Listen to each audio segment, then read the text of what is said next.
আমরা যদি ইংলিশ শেখার ক্ষেত্রে 5টা অভ্যাস এই যে আমি এখন মেনশন করব, এগুলো যদি প্রয়োগ করি, আমাদের ইংলিশ শেখার যে স্পিডটা এটা কয়েক গুণ বাড়বে।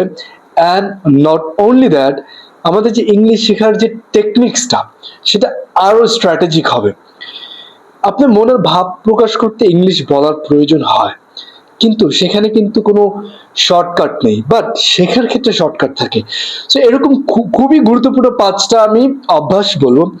সো প্রথমটা হচ্ছে অতি গুরুত্বপূর্ণ, সেটা হচ্ছে ইংলিশ শেখার ক্ষেত্রে আপনার পুরো পরিবেশটা সকাল থেকে ঘুম থেকে ওঠা পর্যন্ত এবং ঘুমাতে যাওয়ার আগ পর্যন্ত পুরোটা যদি আপনি ইংলিশের ক্ষেত্রে কনভার্ট করতে পারেন, চেঞ্জ করতে পারেন ইংলিশের, তো আপনার ইংলিশ শেখার জার্নিটা খুবই সহজ হবে। কিরকম? আপনার যেই কাজই করেন, যাই করেন, সেক্ষেত্রে যদি ইংলিশের বিষয়টা নিয়ে আসতে পারেন, ইংলিশটা আপনি ফেসবুক ইউজ করতেছেন, সব ভিডিও ইংলিশে আসুক। বই পড়তেছেন, সব ইংলিশে বই পড়েন। মানুষের সাথে কথা বলতেছেন, টেক্সট করতেছেন, সেটা ইংলিশে করেন। আপনার ভোকাবুলারিজ ইংলিশে নোট করে পকেটে নিয়ে ঘোরেন। পেপার পড়েন, ইংলিশে পড়েন। ম্যাগাজিন পড়েন, ইংলিশে পড়েন। কথা বলেন মানুষের সাথে ইংলিশে, জোর করে করার চেষ্টা করেন। তো এইগুলো করলে কি হয়? এগুলো করলে কি আপনি ইংলিশ শেখেন? আমি বলি, এগুলো করলে এটা আপনার মেন্টালি এখানে একটা প্রেশার ক্রিয়েট করে যে আপনি সারাদিন যেহেতু এত ইংলিশ নিয়ে আছেন, তারপর আপনার ইংলিশ খুবই গুরুত্বপূর্ণ, ইংলিশ মনেও থাকে।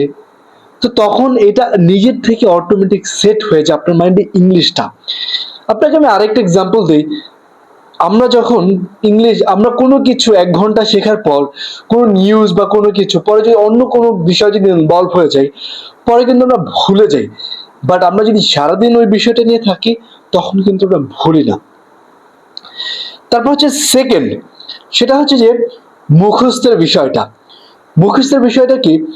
আমরা যদি কোনো বই পড়ি, মুভি দেখি বা কিছুই করি, ওইখান থেকে স্পেসিফিক লাইন বা বলার ধরন, ভোকাবুলারিজ, ওইটা মুখস্থ করার চেষ্টা করব।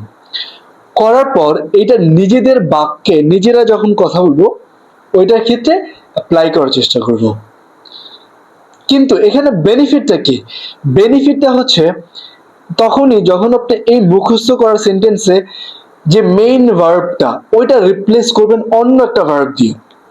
আপনি শিখবেন যে আই ওয়াজ ওয়াচিং ক্রিকেট, এখানে যদি আপনি ওয়াচিংটা চেঞ্জ করেন আই ওয়াজ প্লেইং ক্রিকেট, দেখেন আপনি শিখছেন একটা সেন্টেন্স, প্লেইং দিয়েছেন আরেকটা সেন্টেন্স হয়ে গেছে।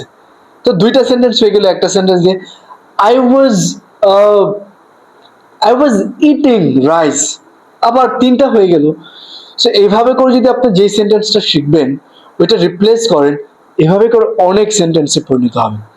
3 নাম্বার, 3 নাম্বার হচ্ছে যে কানে হেডফোন লাগিয়ে আপনি যে হাঁটবেন, বসে থাকবেন বা যাই করবেন, সেগুলো ইংলিশে ব্যাখ্যা করার চেষ্টা করুন। কানে কেন হেডফোন লাগাবেন? যেন মানুষ বুঝে আপনি কারোর সাথে ফোনে কথা বলতেছেন।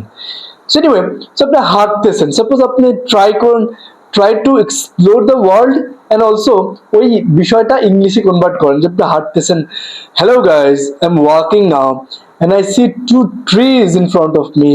There is one big building which has 4 floors, and there is one guy who is passing me and got mobile phone in his hand talking to someone. So এরকম করে আপনি বিভিন্ন বিষয় ইংলিশে ব্যাখ্যা করার চেষ্টা করুন, খুবই খুবই effective. I tell you. 4th number হচ্ছে যে writing. Now here I tell you why writing is so important, because আপনি যে ভোকাবুলারি সেন্টেন্স স্ট্রাকচার শিখবেন না, এগুলো কিন্তু বলার ক্ষেত্রে মনে আসে কম, বাট লেখার ক্ষেত্রে তখন আমরা অ্যাটেন্টিভ বেশি থাকি, তখন বেশি মনে থাকে। লেখার ক্ষেত্রে প্রয়োগ করুন, তখন মনে থাকবে। নতুন ভোকাবুলারি সেন্টেন্স স্ট্রাকচার আপনি ইউজ করার প্ল্যাটফর্ম পাবেন। 5 নাম্বার হচ্ছে গল্পের বই পড়া। লুক, নিউজ পেপার, ম্যাগাজিন ঠিক আছে, বাট নিউজ পেপার বা নিউজ দেখা, এগুলো খুবই অ্যাডভান্স, কারণ এখানে advance vocabulary sentence structure use হয়। বাট আপনার গল্পের বই কিন্তু খুবই সহজ ইংলিশে ট্রান্সলেটেড থাকে। সো আপনি যদি সেটা পড়েন, বিগিনার্সদের জন্য খুব ইজি হয়। সো এটা হচ্ছে আমার খুবই 5টা গুরুত্বপূর্ণ অভ্যাস, যেটা আপনি অ্যাপ্লাই করলে খুবই তাড়াতাড়ি ইংলিশ শেখা সম্ভব। যাই হোক, যদি মনে করেন এই ভিডিওটা খুবই ইফেক্টিভ ছিল বা এনি কাইন্ড অফ ইফেক্টিভ ছিল, make sure to be with me, subscribe, follow and share. It motivates me. By.